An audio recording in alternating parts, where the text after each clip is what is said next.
SaaS, Software as a Service. O SaaS é uma forma de distribuição e comercialização de software, né? Na prática, o fornecedor é responsável por toda a estrutura necessária para a disponibilização e uso do mesmo. A distribuição do SaaS varia entre uso web e uso local. É uma das principais vantagens do SaaS, né? Você está podendo usar ele tanto local como web. Além de sua comercialização variar entre aluguel de uso, né, ou até mesmo o serviço gratuito, né? Temos vários exemplos aí, vamos acabar citando durante a apresentação. Então, as vantagens do SaaS, as suas principais vantagens, né, como eu já tinha dito, é essa acessibilidade global, a baixa ou nenhuma configuração, né, isso fica a cargo do fornecedor do serviço, né, o custo de desenvolvimento, que é zero, né, não requer também conhecimento técnico, a atualização automática e também ele é um software altamente escalável, é uma facilidade muito grande assim, para o usuário.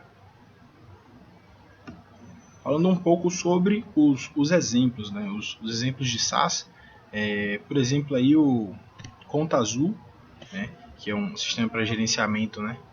De controle financeiro, guia de bolso.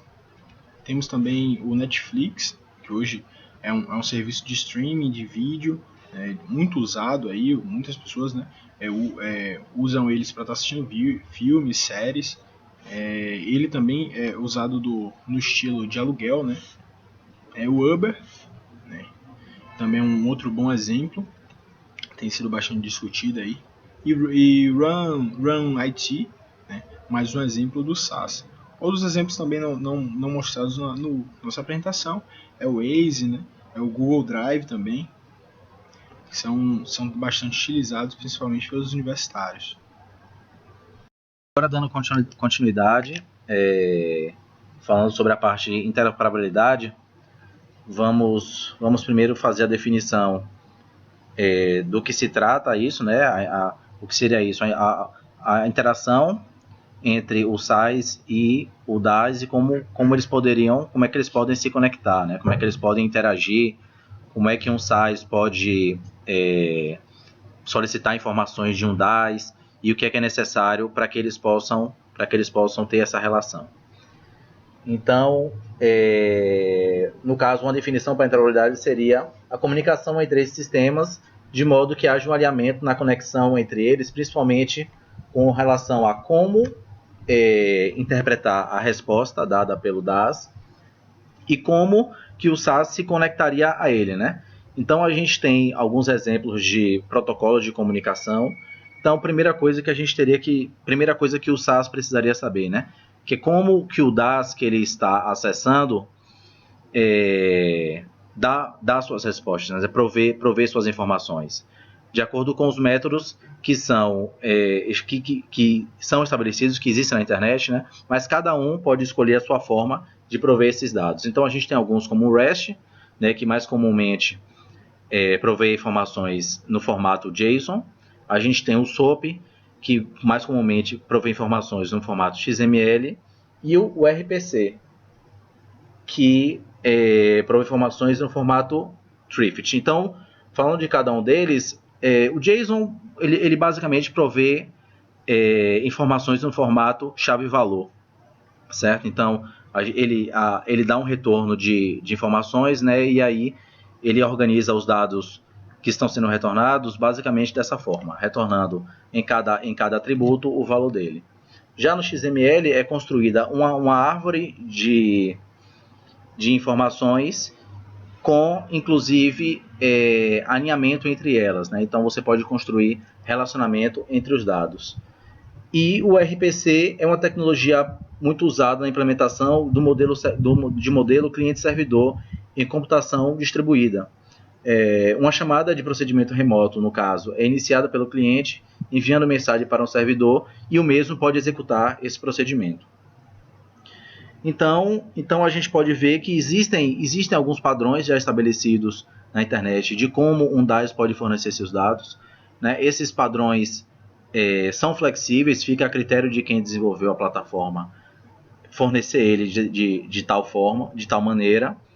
para que os sites venham a consumir. E muitas vezes são criados também alguns manuais para quem for fazer o consumo desses dados, saber e se orientar a respeito disso, né? De como que ele vai se conectar, de qual formato que os dados vão retornar e por aí vai.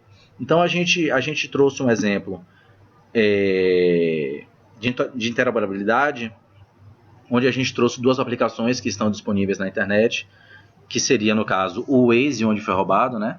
O Onde Foi Roubado é uma plataforma que recebe informações sobre criminalidade nas cidades do Brasil, certo? Essas informações ela vem com alguns dados super importantes, como a data do acontecimento e o local. Então, como é que isso poderia ser consumido, né? Como isso poderia ser consumido por algum outro software, como, por exemplo, o Waze. O Waze ele é uma aplicação que nos dá informação sobre o trânsito e também oferece um serviço de navegação para os seus usuários, ou seja, você pode determinar a origem e destino e ele lhe oferece o serviço de te indicar uma melhor rota para atingir esse destino. Hoje o Waze ele trabalha com essa navegação, estabelecendo o critério de através de qual caminho você pode chegar,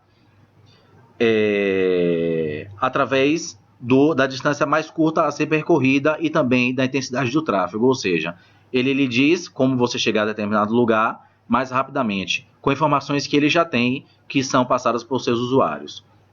Acessando, no caso, uma API como a API do Onde Foi Roubado, que oferece dados sobre crimes em determinada região, o Waze poderia complementar essas informações que ele tem a respeito do trânsito, que ele fornece aos seus usuários, acrescentando a seguinte informação: como levar meu usuário de um ponto a outro através de um caminho mais rápido, porém também mais seguro, ou seja, estabelecendo critérios, que aí ficaria por conta do software, que ele vai estabelecer como ele vai caracterizar uma região sendo mais perigosa ou não. Ou seja, ele busca informações de onde aconteceram crimes, na base do Onde Foi Roubado, através de um DAS, através de um serviço REST, por exemplo.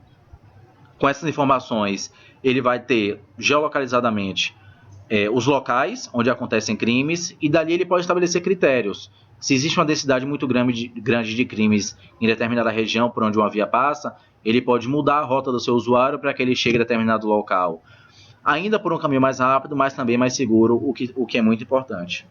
Então, a conclusão que a gente pode ter com relação a esses assuntos é justamente essa questão da gente ver a internet evoluindo, da gente ver a popularização dos serviços que estão sendo oferecidos hoje. Cada vez mais existem pessoas usando aplicativos, e esses aplicativos, para que eles se mostrem cada vez mais úteis aos seus usuários, eles buscam interagir com outras plataformas, e daí surge justamente a questão: prestar um serviço, consumir dados de outras plataformas, para que você não precise também desenvolver alguma coisa que já exista, né? Como foi o caso do Waze, ajudando o seu usuário a navegar por uma região de forma mais rápida e de forma mais segura também. E essa segurança ele buscou em outra plataforma, que foi Onde Foi Roubado, consumindo apenas seus dados, não precisando se preocupar com o software e com o serviço que o Onde Foi Roubado oferece, se preocupando apenas em consultar aquelas informações. Então, essa foi a apresentação de nossa equipe, e chegamos aqui ao fim da mesma.